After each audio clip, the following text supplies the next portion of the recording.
السلام علیکم ورحمۃ اللہ وبرکاتہ۔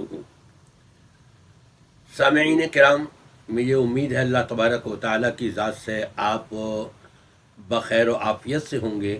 میری دعا ہے کہ اللہ تبارک و تعالیٰ میرے تمام سامعین کو صحت و عافیت کے ساتھ نیکیوں والی لمبی زندگی عطا فرمائے، آمین کہہ دیجیے۔ آمین۔ اللہ کے رسول صلی اللہ علیہ وسلم نے کلمہ شہادت کے بعد اپنی امت کو جو سب سے پہلا اہم عمل بتایا ہے وہ ہے نماز، اور اس کے بارے میں آپ نے فرمایا صلو کما رأیتمونی اصلی، تم ایسے نماز پڑھو جیسے تم نے مجھے پڑھتے ہوئے دیکھا ہے۔ نبی کریم صلی اللہ علیہ وسلم نے نماز خود بھی پڑھ کے بتائی، اور جو آپ کے پیچھے جماعت میں شامل ہوتے تھے ان کو اس کا طریقہ بھی بتایا کہ تم نے کس طرح سے کس کس موقع پر کیا کرنا ہے۔ سب سے پہلے آپ نماز کا آغاز کرنے سے پہلے آپ صحابہ کرام کی صفیں درست کراتے تھے، اور صفیں درست کراتے ہوئے ان کو کہتے تھے کہ سووا صفوفکم فإن تسویۃ الصفوف من تمام الصلاۃ، صفوں کو برابر کر لو، سیدھے کھڑے ہو جاؤ، مل جل کر کے کھڑے ہو جاؤ، یہ نماز کے عمل میں سے ہے، یہ نماز میں سے ہے، اس صفوں کو درست کرنا۔ نماز جب ہم پڑھتے ہیں، صلاۃ ادا کرتے ہیں، فرض ہے کہ جب جماعت میں کھڑے ہیں تو ہمارا کاندھا ہمارے ساتھی کے کاندھے سے لگنا چاہیے، ہمارا پیر ہمارے ساتھی کے پیر سے لگنا چاہیے۔ چاہے جو آدمی آپ کے قریب، چاہے دو لوگ کھڑے ہیں ساتھ میں، چاہے راجا یا فقیر، غریب یا امیر، گورا یا کالا، پیلا یا گھیواں، اگر نماز کے لیے صلاح کے لیے ساتھ کھڑے ہیں تو فرض ہے کہ وہ کاندھے سے کاندھا ملا کے نماز پڑھے۔ لیکن آج کل کے فقہوں کو ماننے والے، اور میں تو یوں کہوں گا کہ فقہ کا آغاز ہوا کہاں سے، یہ تو ذرا دیکھیں آپ۔ اس کائنات میں ہم کو قرآن مجید نے بتایا کہ سب سے پہلی اپنی ذاتی فقہ اللہ کے فرمان کے مقابلے میں اس فقہ کی بات کر رہا ہوں جو اللہ اور اس کے رسول صلی اللہ علیہ وسلم کے فرمان کے مقابلے میں پیش کی جائے، ایسی فقہ سب سے پہلے شیطان ابلیس نے پیش کری۔ جب رب نے حکم دیا کہ آدم کو سجدہ کرو، تمام فرشتوں نے سجدہ کیا، اس نے نہیں کیا۔ رب کو معلوم تھا کیوں نہیں کیا، لیکن ہمیں بتانے کے لیے، اور قرآن پاک میں اس کا ذکر بھی رب نے فرمایا۔ اس سے پوچھا رب نے، میں نے تجھے حکم دیا تھا سجدہ کرنے کا، تو نے کیوں نہیں کیا؟ کہتا ہے خلقتنی من نار وخلقتہ من طین، تو نے مجھے آگ سے بنایا ہے اور آدم کو مٹی سے پیدا کیا ہے۔ کیا مطلب؟ جیسا کہ آج کل کے ملا مولوی اور مفتی مطلب نکال لیتے ہیں نا اپنے فقہ کے لیے، اپنی فقہ کے مطابق اپنی فقہ کی چورن بیچنے کے لیے، ایسے ہی اس نے بھی اپنی چورن بیچنے کے لیے یہ مطلب نکالا کہ آگ کو کتنے ہی نیچے لے جا کر کیوں نہ جلاؤ، اس کے شعلے بلندی کی طرف جاتے ہیں۔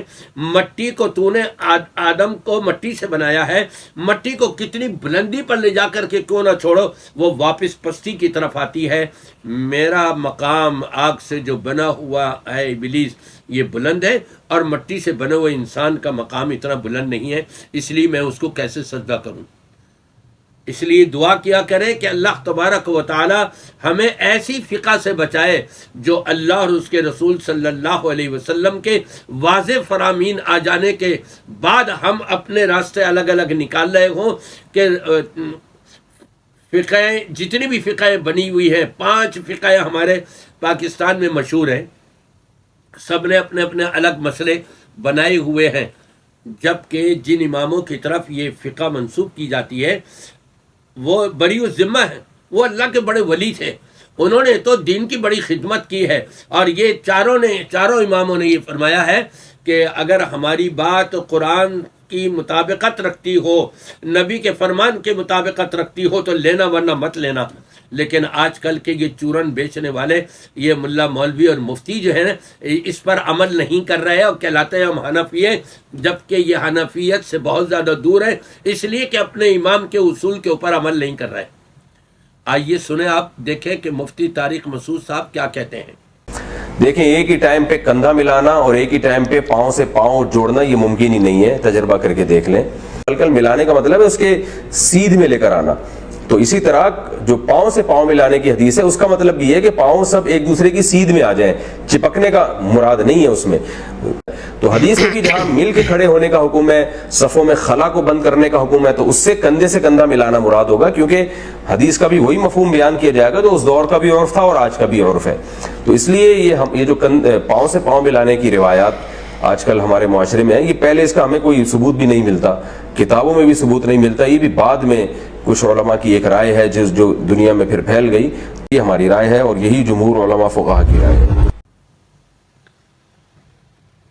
آپ نے سنا مفتی طارق مسعود صاحب نے ایک بات تو یہ کہی کہ ایک ہی ٹائم پر نماز میں کندھے سے کندھا اور قدم سے قدم ملا کر کھڑا ہونا ممکن ہی نہیں۔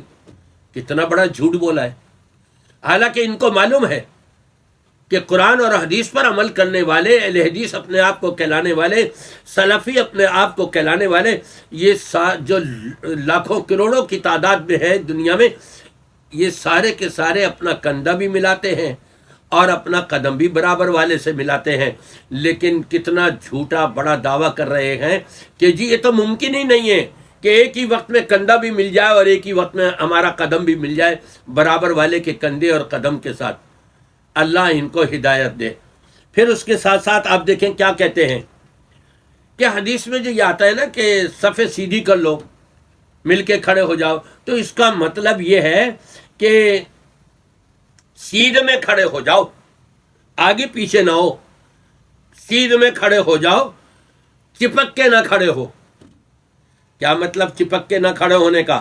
یعنی تمہارا کندھا دوسرے کے کندھے سے نہ چپکا ہوا ہو، نہ مل رہا ہو، تمہارا قدم برابر والے کے قدم سے نہ چپکا ہوا ہو، نہ مل رہا ہو، یہی کہنا چاہ رہے ہیں نا مفتی صاحب۔ اور پھر آگے کہتے ہیں یہی ہماری رائے ہے اور یہی جمہور کی رائے ہے۔ اپنی رائے تو آپ کہہ سکتے تھے کہ یہ ہماری رائے ہے، لیکن یہ کہنا جمہور فقہا کی یہ رائے ہے بالکل غلط ہے، جھوٹ ہے فقہا کے اوپر۔ آپ اپنی جماعت کے ملا مولویوں کو آپ نے جمہور فقہا کہہ دیا۔ جمہور فقہا پہلے یہ تو دیکھیں، مسلمانوں میں امام بخاری رحمۃ اللہ علیہ، امام ابو داود، امام نسائی، امام ترمذی، امام ابن ماجہ، موطا امام مالک، امام شافعی، یہ سارے کے سارے کیا کہتے ہیں؟ آپ نے سب پر بہتان لگا دیا کہ جمہور علماء کا یہی مذہب ہے کہ چپک کے نہ کھڑے ہو بلکہ الگ الگ کھڑے ہو۔ انا للہ و انا الیہ راجعون۔ میں تو یہی کہوں گا مفتی صاحب نے کاش کے صحیح بخاری کی روایت پڑھی ہوتی، پہلی جلد کے اندر جو حضرت انس بن مالک رضی اللہ تعالیٰ عنہ فرماتے ہیں، نبی کریم صلی اللہ علیہ وسلم نے جب تاکید کری ہمیں کہ تم مل کر کے کھڑے ہو اور سب سیدھی کرو، تو پھر ہم میں سے ہر ایک کا کندھا برابر والے کے کندھے سے ملا ہوتا، ہر ایک کا قدم برابر والے کے قدم سے ملا ہوتا۔ اور یہ کہہ رہا ہے نہیں ملے گا نہیں، چپکے گا نہیں، الگ الگ ہوگا۔ انہوں نے تو گویا کہ صحابہ کرام کی بھی توہین کر لی۔ صحابہ کہہ رہے ہیں نبی کے حکم پر ہم یہ عمل کرتے چلے آئے، اور یہ کہہ رہے ہیں نہیں جمہور فقہا اور ہماری رائے جو ہے وہ یہ نہیں ہے بلکہ اس سے ہٹ کر کے ہے۔ کاش کہ مفتی طارق مسعود صاحب نے ابو داؤد ہی پڑھ لی ہوتی، بخاری اگر نہیں پڑھی، دورہ ہی کیا تھا صرف، کیونکہ آپ کے یہاں تو دورہ ہوتا ہے، پڑھی نہیں جاتی۔ فقہ کی کتاب قدوری چھوٹی سی، 1 سال 2 سال لگا دیں گے اس کو پڑھنے میں، اور جو بخاری کی 3 جلدیں اتنی موٹی موٹی، اور صحیح مسلم کی بھی اتنی موٹی موٹی 3 جلدیں، وہ ایک ہی سال کے اندر ساری کی ساری دورے کے اندر مکمل کر لی جاتی ہے، ختم کر لی جاتی ہیں۔ اس کو پڑھنا کہتے ہیں کیا حدیثوں کو؟ اللہ ہدایت عطا فرمائے۔ صحیح بخاری میں نبی کریم صلی اللہ علیہ وسلم کا فرمان آپ نے سن لیا۔ دیکھیں ابو داؤد کے اندر حدیث آئی ہے 666 نمبر کی۔ نبی پاک صلی اللہ علیہ وسلم کیا فرماتے ہیں؟ صفیں سیدھی رکھو، درمیان میں خلل نہ چھوڑو، شیطان داخل ہو جائے گا۔ جب آپ کا کندھا برابر والے کے کندھے سے چپکا ہوا نہ ہو، ملا ہوا نہ ہو، آپ کا قدم برابر والے کے قدم سے چپکا ہوا نہ ہو، ملا ہوا نہ ہو، تو پھر شیطان تو داخل ہوگا نا۔ اور آپ نے فرمایا کہ خلل مت چھوڑنا۔ خلل کس کے درمیان نہیں چھوڑنا؟ ظاہری بات ہے اپنے اور برابر والے کے درمیان، اس کے ساتھ مل کر کے کھڑے ہو۔ اور کاش کہ مفتی تقی عثمانی صاحب نے بھی اور مفتی طارق مسعود صاحب نے بھی، یہ دیوبندی جتنے بھی علماء ہیں، ان کو یہ حدیث معلوم ہوتی۔ معلوم تو اسی وقت ہوتی نا جب پڑھی ہوتی حدیث، یہ تو دورہ ہوتا ہے حدیث کا، تو حدیث پڑھتے نہیں ہیں۔ نبی پاک صلی اللہ علیہ وسلم فرماتے صحابہ اکرام کو خطاب کر کے، الا تصفون کما تصف الملائکۃ عند ربھا، فرشتے جیسے اپنے رب کے سامنے صفے بناتے ہیں، کیا تم ایسے صفے نہیں بناتے ہو؟ قیل وکیف تصف الملائکۃ عند ربھا، کہا گیا کہ اللہ کے رسول صلی اللہ علیہ وسلم فرشتے کیسے سب بناتے ہیں اپنے رب کے سامنے؟ آپ نے دو صفتیں ان کی بیان کری۔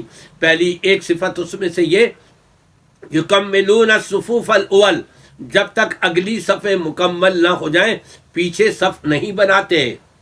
اور دوسری صفت یہ فرمائی، وَيَتَرَاصُونَ فِي صُفُوفِهِمْ، اپنی صفوں میں چونا گج کر کے کھڑے ہوتے ہیں۔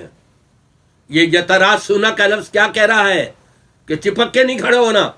آپ دو بلاکوں کو ملانے کے لیے گارا ڈال کے ان کو چپکا دیتے ہیں نا، کوئی درمیان میں خلا ہوتی ہے؟ جیسے آپ لوگ نماز پڑھتے ہو اور لوگوں کو ان کی نمازیں خراب کرتے ہو، جبکہ رسول پاک صلی اللہ علیہ وسلم نے فرمایا لَتُصَوُّنَّ صُفُوفَكُمْ أَوْ لَيُخَالِفَنَّ اللَّهُ بَيْنَ وُجُوهِكُمْ، اگر یا تو صفوں کی درستگی کرو گے، سیدھا کرو گے صفوں کو، یعنی مل کے کھڑے ہوگے تو ٹھیک ہے، ورنہ تمہارے دل ایک دوسرے سے پھٹ جائیں گے، ایک دوسرے سے جدا ہو جائیں گے، تمہارے دلوں میں ایک دوسرے کے لیے محبت اور مودت گویا کہ پیدا نہیں ہوگی۔ اور پھر آپ دیکھیں ایک موقع پہ آپ نے فرمایا اقیموا صفوفکم، تو صحابہ کرام کیا کہتے ہیں؟ جب اللہ کے رسول صلی اللہ علیہ وسلم ہماری صفیں درست کراتے تھے تو وَكَانَ أَحَدُنَا يُلْزِقُ مَنْكَبَهُ بِمَنْكِبِ صَاحِبِهِ وَقَدَمَهُ بِقَدَمِهِ، نبی کریم صلی اللہ علیہ وسلم کی اس تعلیمات کے اوپر صحابہ کہتے ہیں ہم میں سے ہر ایک، اس کی کیفیت یہ ہوتی کہ اپنے برابر والے کے کندھے کے ساتھ کندھا ملاتا اور اپنے برابر والے کے ساتھ قدم سے قدم ملاتا۔ یہ یلزقہ کیا مطلب ہے اس کا؟ کہ سیدھے کر لو، آگے پیچھے نہ ہونا، نہیں، چمٹ کے کھڑا ہونا ہے، ایک دوسرے کے ساتھ مل کر کے کھڑا ہونا ہے۔ حدیثیں یہ کہہ رہی ہیں، اور آپ حنفیت کا چورن بھیجتے ہوئے آپ کو کچھ خیال نہیں آتا کہ روز قیامت اللہ کی بارگاہ میں کیا جواب دے ہوں گے؟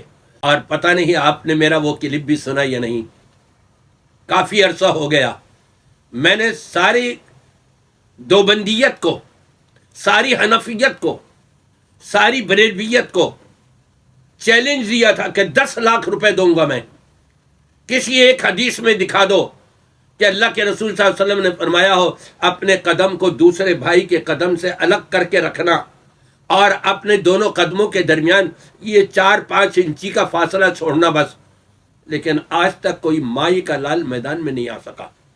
اب بھی وہ چیلنج میں دے رہا ہوں، ہے تو کوئی لے کر کے آئے، یا پھر میں دعا کروں گا کہ اللہ تبارک و تعالی آپ لوگوں کو، ایسے ملا مولویوں کو اللہ ہدایت عطا فرمائے۔